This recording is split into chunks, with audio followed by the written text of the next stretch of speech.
Olá pessoal, tudo bem? Eu sou André Dutra e sejam muito bem-vindos ao meu canal. E, gente, vocês sabem que esse confronto teológico que há entre o calvinismo e como também o arminianismo, eu sei que já é um assunto já muito batido, muito debatido. E talvez você não saiba, mas também o arminianismo, que foi difundido por Jacob Ehrman, que viveu em 1550 a 1609, e que tem o seu nome latinizado, né, conhecido no latim como Jacob Herminium. Na verdade, mais conhecido pela forma latina de seu sobrenome, né, Arminius. Consequentemente, os seus seguidores ficaram conhecidos como os arminianos. Para quem não sabe, Jacob Hermínio, ele foi educado na teologia reformada, mas ao longo do tempo ele foi se deixando se levar pela teologia humanista de Erasmo. Erasmo era um teólogo romano, né? Teólogo da igreja romana, melhor dizendo, e sendo ele professor de um seminário, né, armínio, ele também passou a difundir isso no seu seminário teológico, onde ele era professor, influenciando assim muitos alunos, que se tornaram seus seguidores. E foi assim que depois da morte de Arminius, a doutrina arminiana passou ainda mais a ser difundida pelos alunos de Armínio. E assim os alunos, né, os discípulos de Armínio, resumiram o arminianismo, né, em 5 pontos. E eles apresentaram esses 5 pontos do arminianismo ao Estado da Holanda, como uma forma de protesto contra a fé reformada. Então, foi criado um sinódo nacional da igreja, que se reuniram na cidade de Dort, né, em 1618, assim para examinar esse protesto dos arminianos, dos alunos de Armínio. E assim, depois de 154 sessões de reuniões e de debates calorosos que perduraram durante 7 meses, fez assim com que os conciliadores concluíssem que os arminianos, ou que a teologia arminiana fosse considerada como uma teologia herética, como uma heresia, e assim, contrário às escrituras. E ao mesmo tempo, em oposição, formularam as teses, né, dos reformadores do século XVI. Elaborando assim, né, os reformados, elaborando o que nós conhecemos de os 5 pontos da teologia calvinista. Então eu quero aqui fazer uma formulação, de uma forma, uma síntese, um resumo dos 5 pontos do arminianismo, como também em contrapartida, em confronto, os 5 pontos do calvinismo. Então, gente, no arminianismo, o homem ele é livre para fazer as suas escolhas, ou seguir a Deus, ou seguir a Satanás, ou entrar pela porta estreita, ou entrar pelo caminho largo, pela porta larga, ou obedecer a Deus, ou obedecer a Satanás. E que a salvação, ela depende exclusivamente da sua fé, como está em Atos capítulo 16 e o versículo de número 31, onde diz, Atos 16, 31 diz: e eles disseram, crê no Senhor Jesus e serás salvo tu e a tua casa.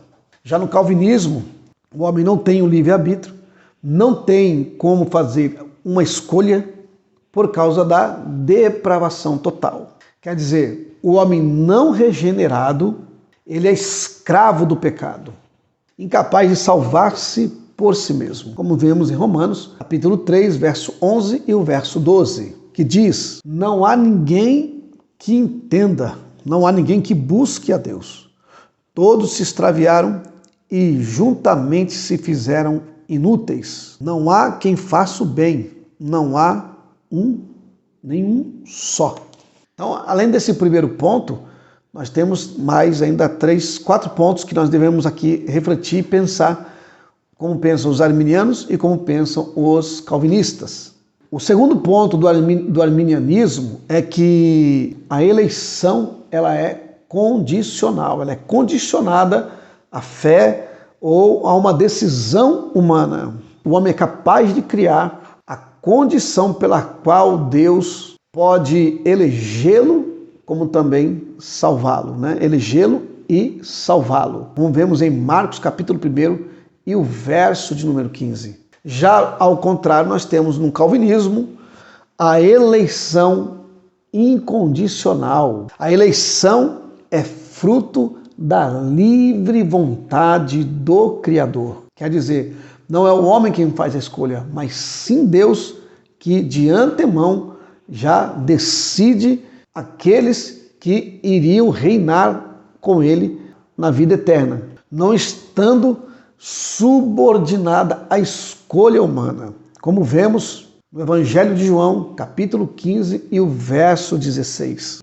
Terceiro ponto, no arminianismo, a expiação ela é universal. Quer dizer, Cristo morreu para salvar todos que de livre vontade o aceitam por meio da fé, em oferecimento da vida eterna, como está em 2 Pedro, capítulo 3 e o versículo de número 9. Já a salvação no calvinismo, a salvação ela é limitada. Cristo morreu para salvar pessoas determinadas, que lhe foram dadas pela plena vontade do Pai, desde toda a eternidade, como está em João, no Evangelho de João, capítulo 3 e o verso 16.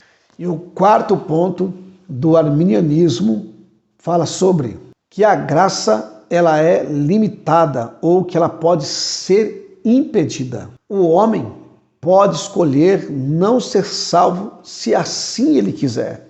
E assim, consequentemente, impedir a ação da graça de Deus sobre a vida dele. Como está no Evangelho de João, capítulo 5 e o versículo de número 40.